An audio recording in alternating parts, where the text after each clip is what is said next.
Hi, I'm Mary Spicer, and thank you for joining me for this episode of Behind Fashion 2. I have invited Ann Coppinger of Pettyjohns in Boulder, Colorado, to help me select wines for this holiday. You're a certified wine specialist, you're a certified Spanish wine educator, you have an advanced certification in Wine and Spirit Education Trust, and you attended the L'École du Vin de Bordeaux. I'm really excited. You're going to help me figure out how to pick the best wine for my holiday meal. It's a woman-owned business. And so I try to think about my holiday floor as how I'd like to find the store and make it easy. And so all of our displays, our wine displays, are set up by what food I think they're best with. When you have guests over or you're starting your meal, you want to lighten the mood. You want to make it festive. You also want to cleanse their palates. You need to neutralize their mouths while adding a festive flair to it. And also you want to stimulate their appetites. Immediately for me is sparkling wine or champagne. It will disappear in their mouth. It'll cleanse the mouth. You're doing that right away. It also goes with most appetizers. Most appetizers are lighter. I will say rosé, it goes with everything. I'm a rosé freak, and I believe rosé can be consumed all year round, not just during the summer. And I actually have created a rosé of Malbec, and it's called Cuvee Ann. It's Really? What? it's yes, it's the when you walk in the store, it's the first thing you see. My display is called Rockin' Rosé, and it's $11.99, and that will cleanse your palate. And it's a beautiful pink color, and it certainly not the least bit sweet, crisp, clean, cleansing, and that's what I think you should start your holiday family meals at. Okay, I'm hopping in really quick. Is there any chance that you could take like a gold Sharpie and sign a couple of them?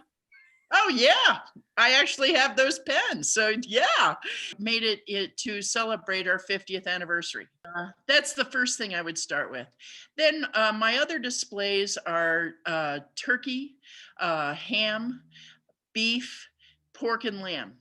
And those are usually what holiday meals consist of.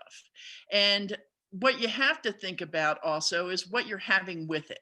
So, what I like to pair with those, what you see in that display, are Chardonnays that are crisp, Pinot Noirs that are light and delicate and fruity, high acid reds and whites that would cleanse through the gravy, the mashed potatoes.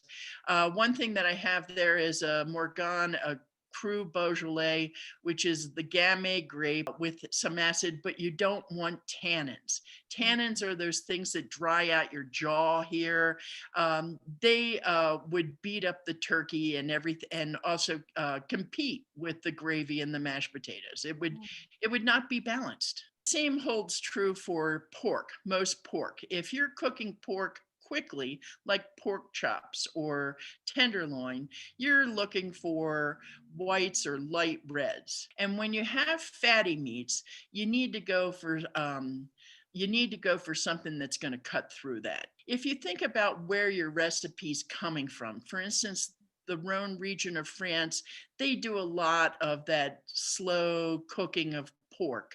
And so if you pick a Rhone red, a Côte de Rhone, a Grenache, a Syrah, it's going to cut through that grease. I also have Cabernets and Bordeaux, things with high tannins. Those drying things, as they age, get finer and finer, and they actually sort of frame your beef meal. And some magic combinations that I have found is salmon and fruity Zinfandel, champagne and popcorns. I had a chef steam carrots and Torrontés from Argentina. Killer. It's just killer. It changes the whole flavor in your mouth. So you guys can have fun with it. Everybody can have fun with the wines, but I've tried to make it simple at the store. Well, Ann, thank you so much for taking the time to talk to me about this. I'm really excited, and I know my viewers are as well. I was so flattered you asked. I really appreciate it. You guys are the best. All so much love and happy holidays to you and yours. Same to you. Thank you. Thanks. Thank you for joining me and my special guest, Ann Coppinger, the owner of Pettyjohns in Boulder, Colorado. To find out about their tastings and more, please go to www.pettyjohns.com.